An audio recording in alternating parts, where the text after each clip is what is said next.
here. And if you're here with me, I hope you will enjoy and participate. I'm going to go through a bunch of things. I am Gail Hamlin, a homeschooler of almost 30 years, and I love being able to share the world and their understanding of it with my children and others. So, my story is that I was born in England, raised in Brazil and Montreal, and I went to boarding school at 8 years old when my family lived in Montreal. So, 5,000 miles away from my family. Maybe that contributed to me wanting to homeschool my kids. So, when we talk about homeschooling, the term itself can cause fear, excitement, the unknown, or presumptions. So,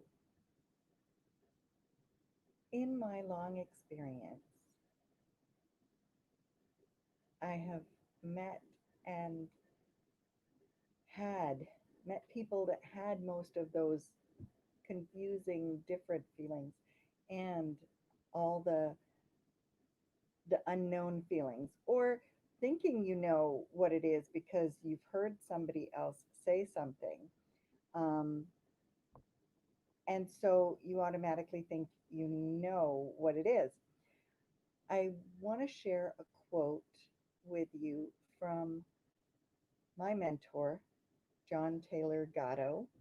If you don't know who he is, I highly recommend you Google him and pick up his the first book called Dumbing Us Down on Amazon. It will change the way you think about learning forever. If you don't want the way you've thought about education changed, then that's okay. I have often thought it's a red pill, blue pill kind of thing. Um, I'm going to put this up in the show because you can be a guest with me. Ask questions. Tell me if you've been homeschooling for a long time, what works for you? What doesn't? What are the challenges? If you're just thinking about homeschooling, come on, ask your questions. Let everybody have a go at helping you out because we are all here to help each other. So, talking about definitions brings me to back to where I started because when I think about school, my understanding of school growing up was very different than a lot of people's. I was raised by my grandfather, who was a scientist, who, as I've said on another show, he had no greater than a grade six equivalent of education in England, and yet he received an honorary degree from Harvard in technical excellence. He invented many things that nobody will know that he invented because whoever he was working for at the time, he gave the credit to that company or that agency. So I was homeschooled, unschooled by this brilliant man with a photographic memory. So learning to him was experiential, totally. School, it had to meet some pretty high criteria for him to accept it. And that's what makes all of us important because all of us have a different perspective depending on what our experiences are. So, what do you think about the word school? Does it make you happy because you really enjoyed school? Or does it make you afraid? We lost a very valuable person in the world this week, and I'm sure lots of others, but um, Sir Ken Robinson, if you don't know him, please Google him and watch the things that he did. Ken Robinson passed away from cancer unexpectedly, and no less than a month ago, he was doing YouTubes with families who were going through COVID schooling and helping them express their concerns and answer those questions. Um, Highly recommend you go onto YouTube and find Sir Ken Robinson's learning podcast. He interviews people who are working full time and trying to manage and juggle everything. So I'd like to give a huge thank you to Sir Ken Robinson because he brought so much enlightenment to a lot of us. So now, getting on to some of the things that we didn't talk about last week.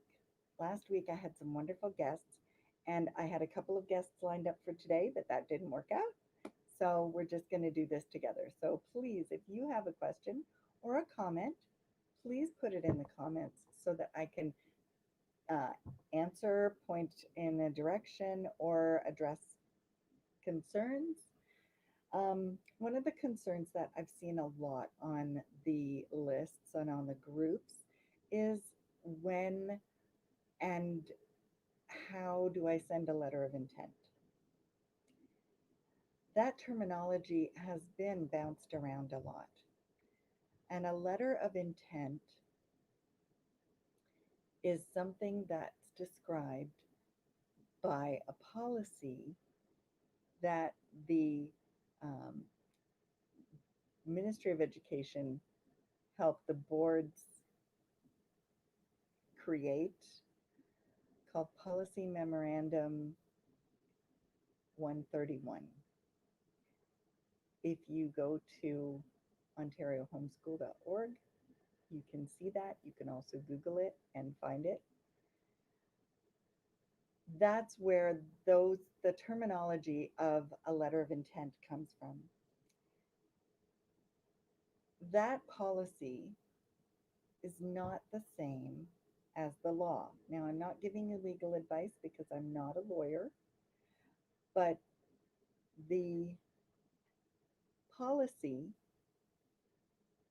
in the boards has a lot of very intimidating language. And I've heard a lot of people say how they are intimidated. They sent in a letter of intent and they thought that that would be it, that that's all they'd have to do. And then they've received back pages and pages and pages of requests for information telling them that they might get inspected or to provide a list of curriculum or an outline of what you're going to be doing with your child. Because sadly, the presumption is that if you are not compelled or coerced to do something beneficial in educating your children, then you won't. Sadly, a lot of very wonderfully intended people don't trust parents, where the parents are the ones that have the primary responsibility for their children and the primary invested, the paramount invested in their children. If there are always going to be those exceptions to the rule. So, getting back to the letter of intent, nowhere in the Education Act does it request or require a letter of intent. The Education Act simply says in Section 21 2A, a person is excused from attendance at school providing they are receiving satisfactory instruction, or not providing, sorry, so, um, as long as the child is receiving satisfactory, or if the my brain just went dead. I'm trying to do it off of memory again. I have it right here, so I'm going to read it. A child, used to say a child, they did change the terminology to a person. So a person is excused from attendance at school if the child is receiving satisfactory instruction at home or elsewhere. That's the part that applies to parents. When the parent excuses the child from attendance at school, which is the appropriate way, it is the parent that excuses a child, not the school, not the board, not the principal, not the ministry. It is the parent. However, many people in the education system have been taught through their job descriptions and what they've been told is that the superintendent excuses a child from attendance at school. That's simply not the case. They may have presumed that responsibility, but it is not an actual responsibility that they have, or a right that they have to excuse your child from attendance at school. The parents excuse their children from attendance at school. So technically, if your child has never been to school, never been registered in a school, you do not need to do anything. That school never needs to be informed.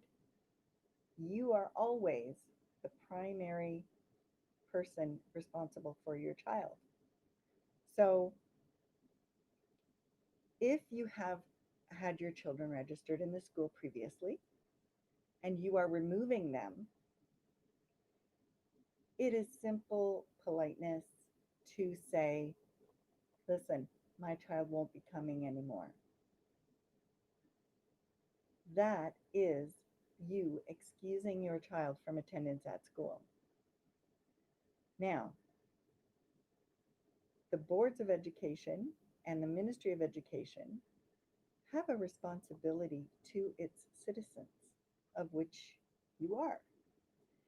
And I want to explain this in the terminology of the Education Act and the education understanding.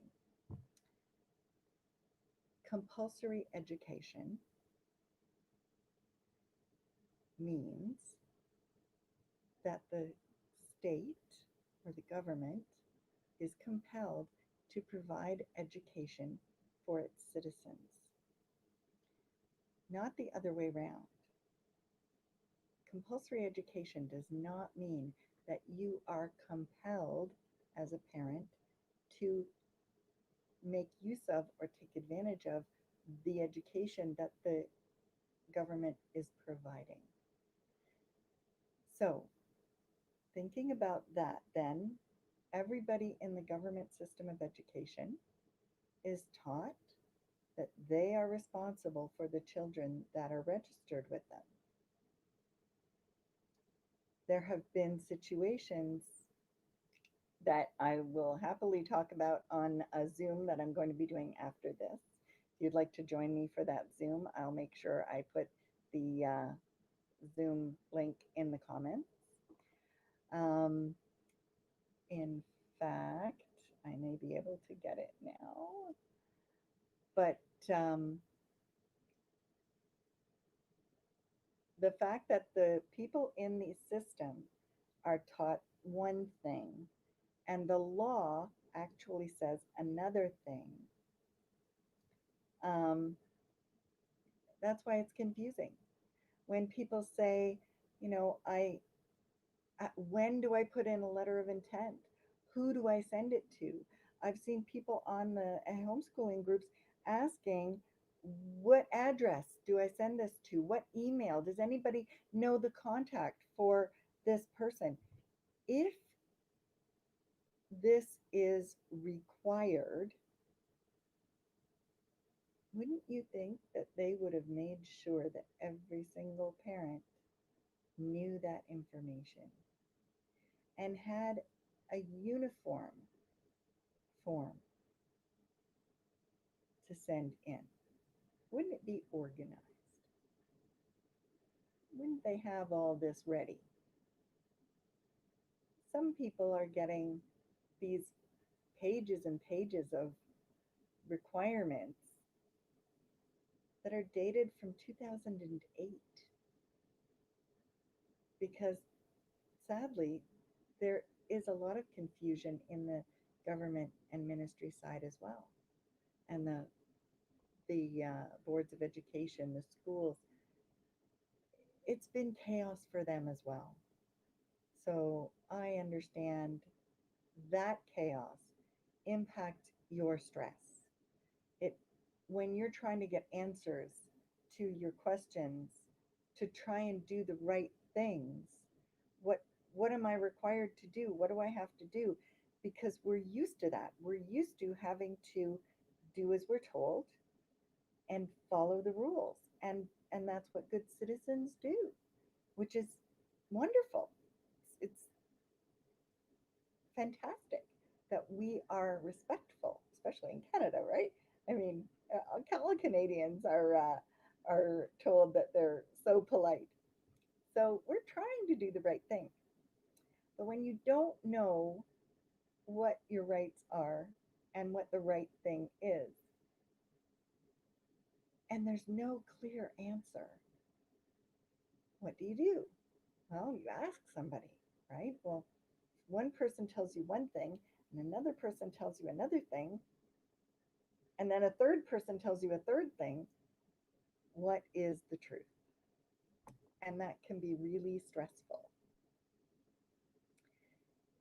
Um, I'd really love to see some questions in the comments because even on the replay, if you're joining us live, that's awesome. Please put a question in there. Put a comment. If you're homeschooling already, tell me why you chose to homeschool because that's one of the most important things. Crisis schooling, COVID schooling, and homeschooling are really not the same thing, although they look very similar. Homeschooling is a process and a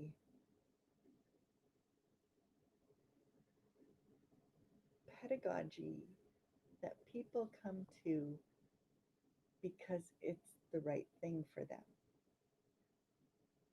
In COVID, everybody's been thrust into this, and you haven't had much choice, right? This is it. This is what you're doing here.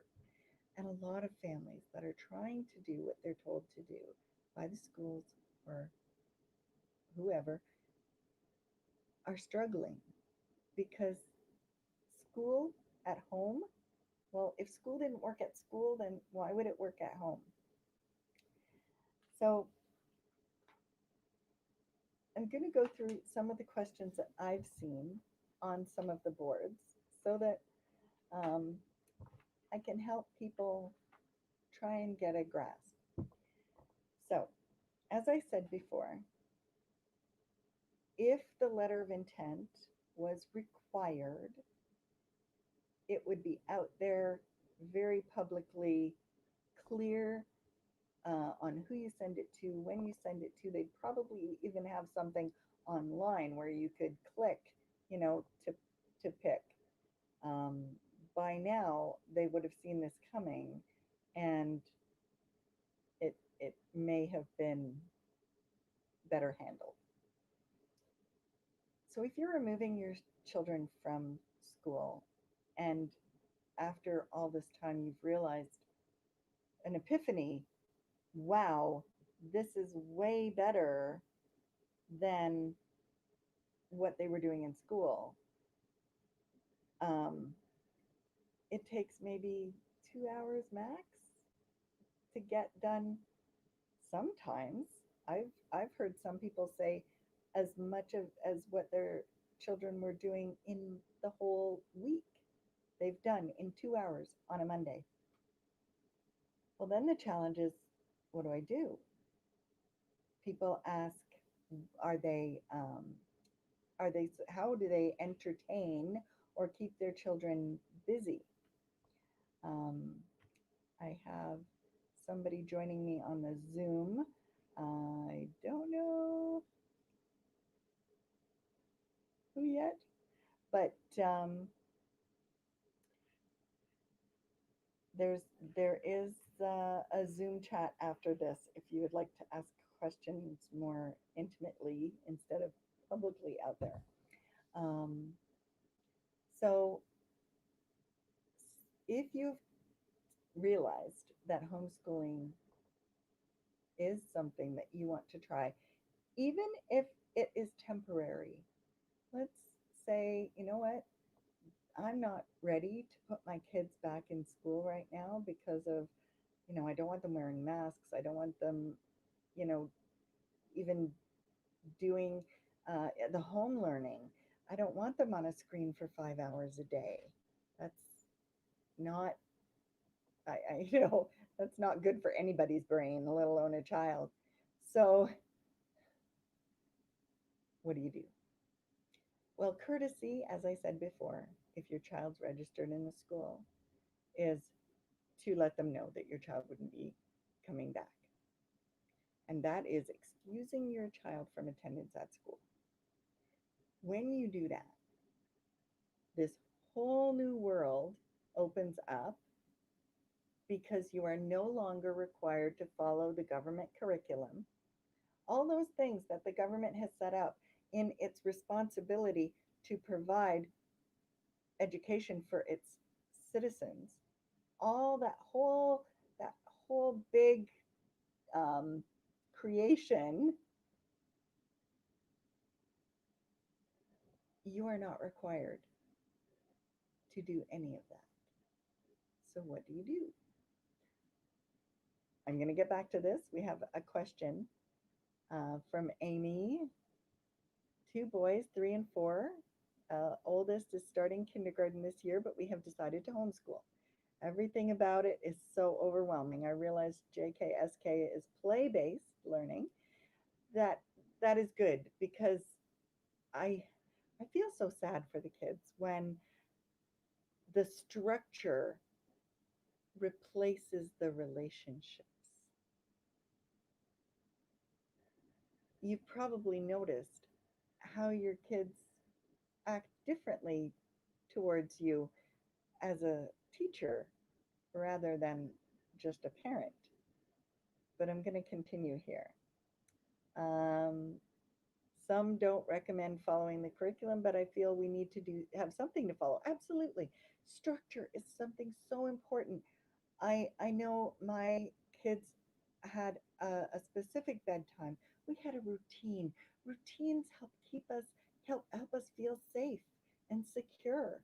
So having a normal routine so that you can say to a child who doesn't even understand time yet, it will be after lunch. If that child knows that lunch comes at a certain time each day and has gotten to know that, then that will be okay. Or after snack time, if you have a just an organized way of living. That's not to say that living off the cuff isn't great. It's great for some people, and some people are much better in that environment than in a structured environment. One way does not fit all. And this adventure is you learning what that structure looks like for your family and your kids. I was an avid unschooler. Let's just throw everything to the wind and go on adventures. And, if I could have been a National Geographic adventure with my kids in tow and them playing with orangutans, I would have been there absolutely. Um, but without something to follow, um, where he should be compared to the school kids. That is also another common question. You're not alone in worrying about this. Um, any information where to start planning to make routine schedule will be great. This really is a different way of thinking. Yes, exactly.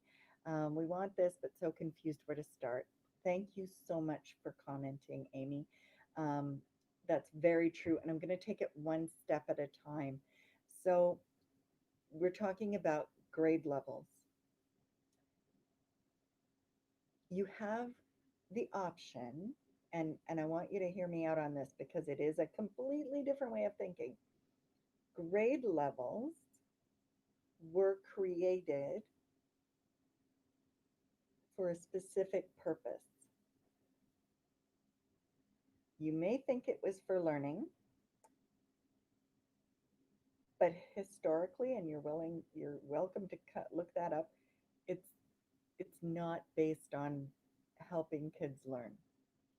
It it is a scoring, um, labeling levels exactly for that, for structure and for keeping things organized. However, the way, the one way of grading that the schools have, which may work for some people, not saying it doesn't, are they right for you and your child? My daughter and many of the kids I know were in all sorts of grade levels. I had a 7-year old who was reading, she was tested, and they found she was reading and comprehending at a grade 11 level. But her spelling and her grammar were still at a grade 6 level. So, yes, being able to compare what those levels were. Now, I knew that not because she was tested, I knew that because I interacted with her every day. I communicated with her every day. And she and I, like a teacher in the school system, they watch and observe your kids. They get to know how they're thinking, how they're writing. That's why they can write a little note in the report card. They are observing your children and writing down their observations. What happens if your child learns more at home and then you put them back in school? Are they going to be able to work at that level that they've achieved? No.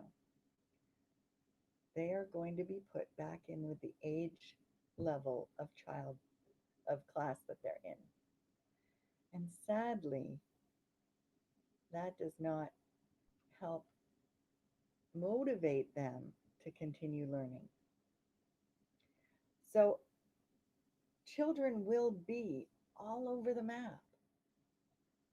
Yes, I use grade examples to look at my children and see, oh, well, they're doing this, which is at this grade, and they're doing this, which is at this grade. So then I have a clearer picture. So the grade levels, don't try to fit your child into a grade level. Let the abilities be what's leading your child in learning, because that is what's going to help you more. Um, so think hard about what you're comparing him to and why.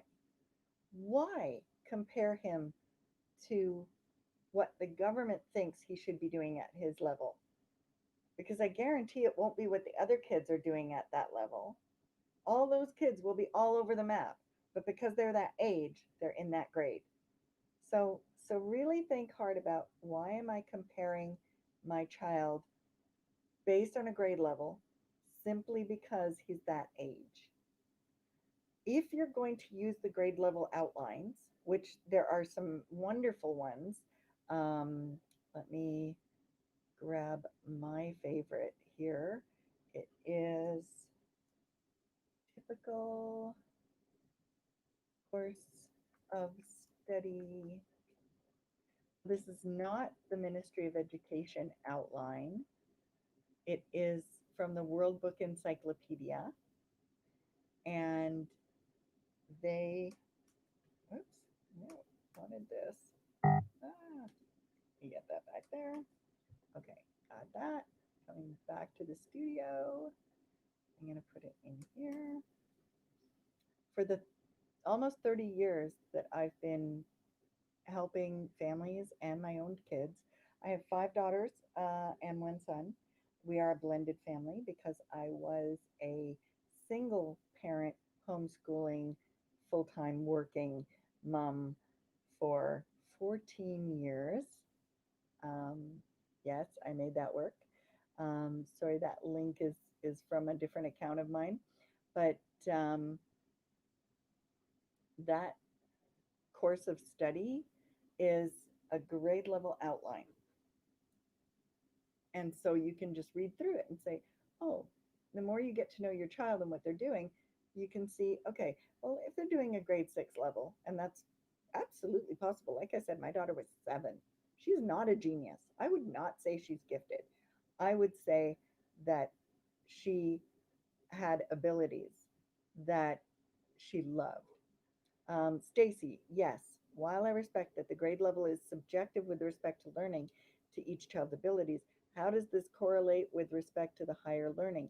Is there standardized testing for a child entering university that has been homeschooled? My concern is, if I don't follow a curriculum outlined, how will my child be received when applying to university? Excellent, wonderful question. And I am going to answer that. You do not need, now this is radical, and nobody else will tell you this. Like that, there are people that will tell you this, because I'm going to send you to a great link, two links actually, um, that will be able to answer that question for you. Um, and the first one is over here. I am so glad you asked that question. Um, University.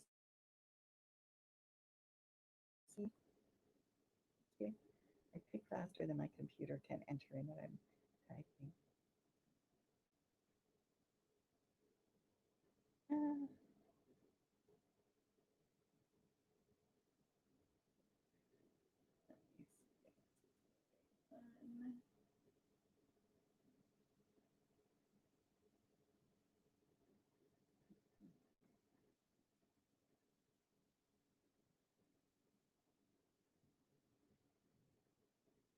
Alrighty.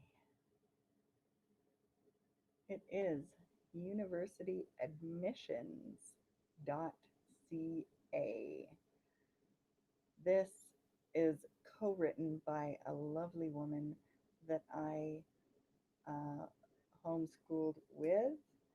Um, and Amy, you are very welcome. Anytime you can private message me on Facebook. I'm happy to help you answer and find the right thing that's for you, for your family, so that you can thrive and love learning together. This is an adventure.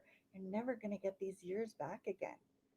Everything you do with your children, relieve yourself of the stress of following somebody else's requirements and allowing yourself to really help and love your kids and help them learn. I have, my parents are no longer around, and I've lost people I love, and now I would do things so much differently. because life is short and you want to enjoy every minute of it. Um, so getting back over here, I have put in the, oh, that's the other one. Sorry, I just entered the other, uh, that typical course again. So let me see if I can do this correctly now. This is universityadmissions.ca. Stacy, the learning ability has pro- no basis in the grade levels. You do not need a high school diploma or credits or grades to get into university. You simply do not. If you look at it, and I'm trying to find a good analogy, if there's a sale on at your favorite store and you're told when they line up or when the store will open and that people will line up, right? If you know somebody who works in the store or know the person who owns the company, is it not likely that you might have a better opportunity to get in before other people or instead of other people? I don't think that's a very good analogy, but it's the best I could come up with on a short notice. My daughter went to university at 13. Now, I specifically want to mention my own kids because they are my personal experience, but they're not the only experience that I have with this.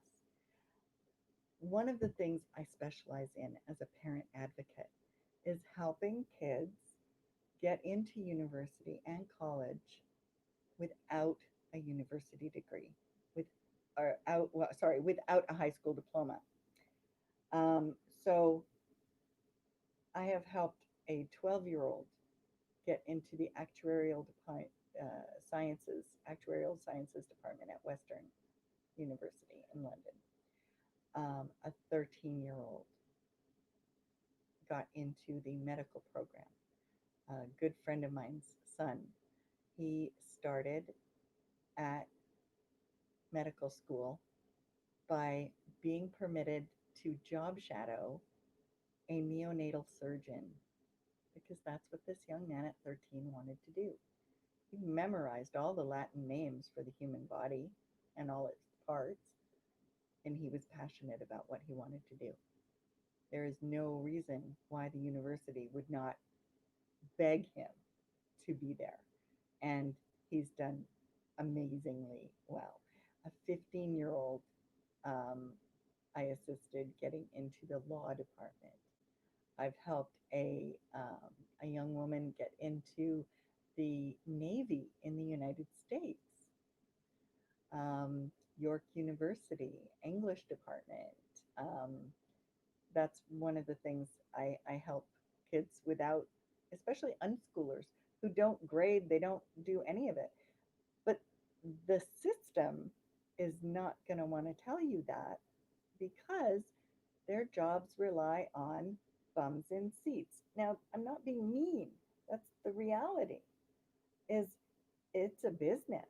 I mean, all of our tax dollars go into it, and a child like per student funding, that's another big comment question on the homeschool groups is, you know, make sure you register your child to do the learning outside if you don't want to send them to school so that the schools will get the funding.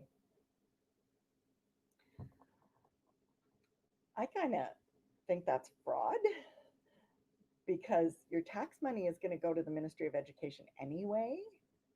And yes, this is going to change the landscape of education everywhere in the world forever. This what's happened this year has turned everything upside down, and not necessarily as a bad thing. It's helped a lot of families and parents regain their self-confidence in being responsible for their kids' education. Um, I would like to read you a quote um, from a book that I have around the corner. Um, and I could almost, I'll paraphrase it for you. In 1847, the Right Honorable Robert Spence said that with the granting of free schools, which is what they called them, because we've only had government schools since 1871 in Canada. We had no government involvement in the schools before that. They were all privately orchestrated and we didn't do too badly. So Robert Spence said that when you remove the responsibility of parents to pay for the education of their children directly, you will see an increased, um, a diminished interest in the schools and the education of their children. So if you think about it as, okay, we're giving this responsibility of educating our children to this segment of the government, and we're trusting them to do it right.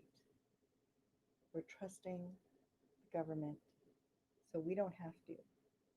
So we can do our work, our children will be learning in the school, and we are separated from that.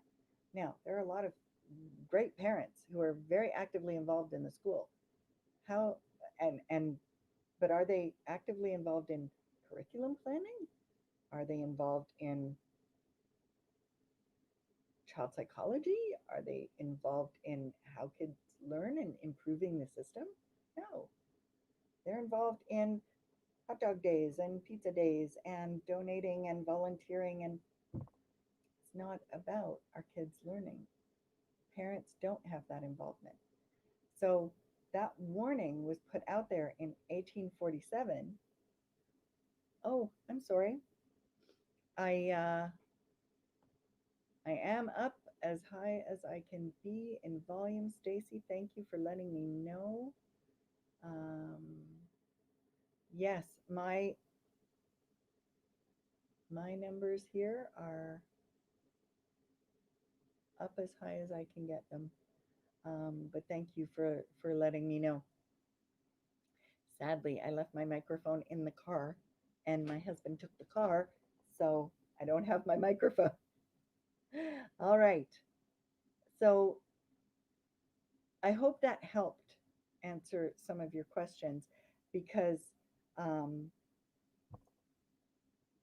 as parents have learned to trust the government and the schools, they have also learned to distrust themselves, to lose self confidence in their abilities.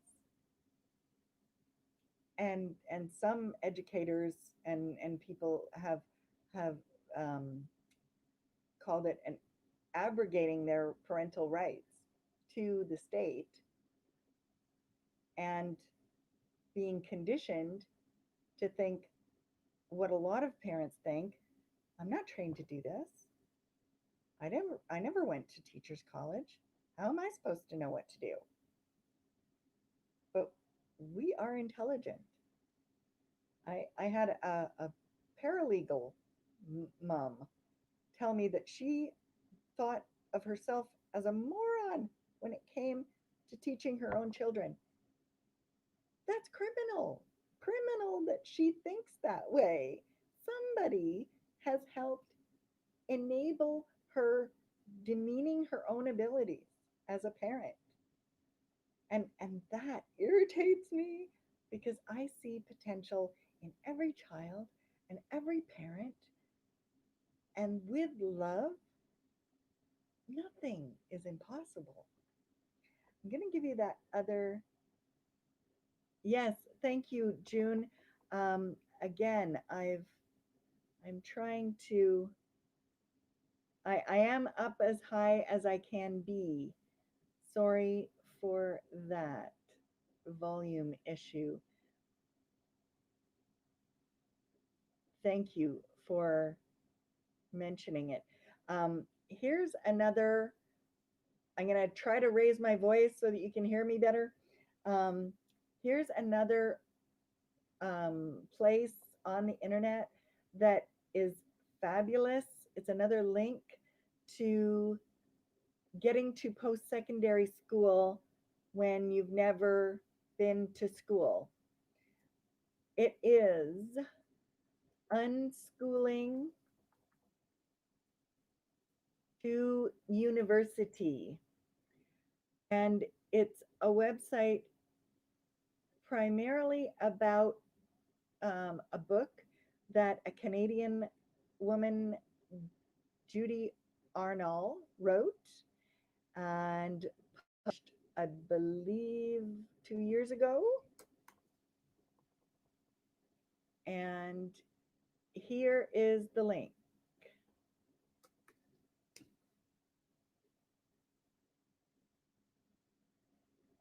Alrighty, there's the link. And I can share those links on the screen if you like to see them. But I know we're running out of time here. I am running a Zoom chat for anybody that's interested in chatting more after this. I don't want to take too long here. Um, there are so many resources, and I know it can be so overwhelming. Take a deep breath. My advice, the best advice that I can give to any homeschoolers or people struggling with what to do is take a deep breath. While getting a letter into the school about your decision is beneficial for them to know whether your children will be back or not, that is not carved in stone. Send a letter, just a handwritten note, even. You don't need a letter of intent. As I said at the beginning of the show, you can just handwrite a note saying that my children will not be returning to the school. I am excusing them from attendance. You don't even have to mention homeschooling because, as far as the school is concerned, that could mean you're moving. It could mean you're putting them in a private school. It could mean you're homeschooling. And if they want to contact you, I would highly suggest putting, if you wish more information, please communicate with me via correspondence. They are under so much stress right now, trying to know how many kids are coming. They all have paperwork to do for the ministry, and that is how they get their funding. So if you can, if you let them know then not to expect your children, then they don't apply for that funding. If you get something in addition to that, like a longer piece of paper, you are not required to do anything with that. Once you excuse your children from school, they from attendance at school, they are excused. That's it. That's all done. Um, okay, so now getting this link to you. Paste. All right. And then I have two computers going here because I had technical difficulties. So I have to switch from, this keyboard for that screen and this keyboard for this screen. And it's a little crazy. We got some more messages here. I hope that helped. And please check out those websites because the options are endless.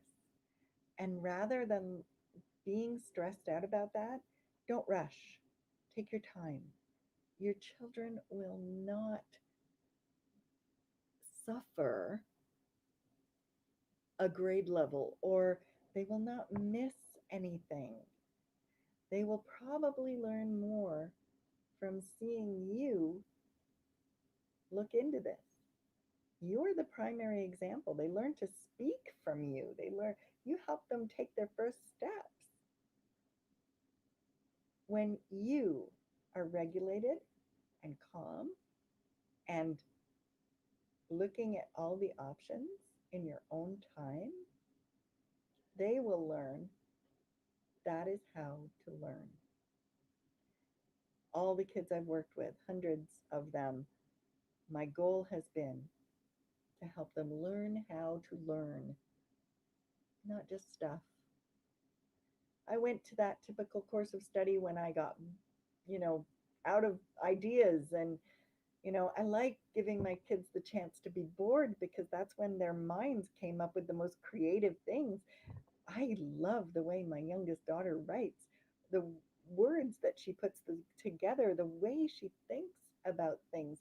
I would never find that out if she was at school being told to write a hamburger paragraph, you know, um, because she had the freedom to write whatever she wanted. I want to also share with everybody my favorite quote. This is my um, saying goodbye for now until next week, which hopefully I should have everything worked out. And it worked out fine last week. I don't know what happened this week. Um, the quote I will leave you with is from George Bernard Shaw.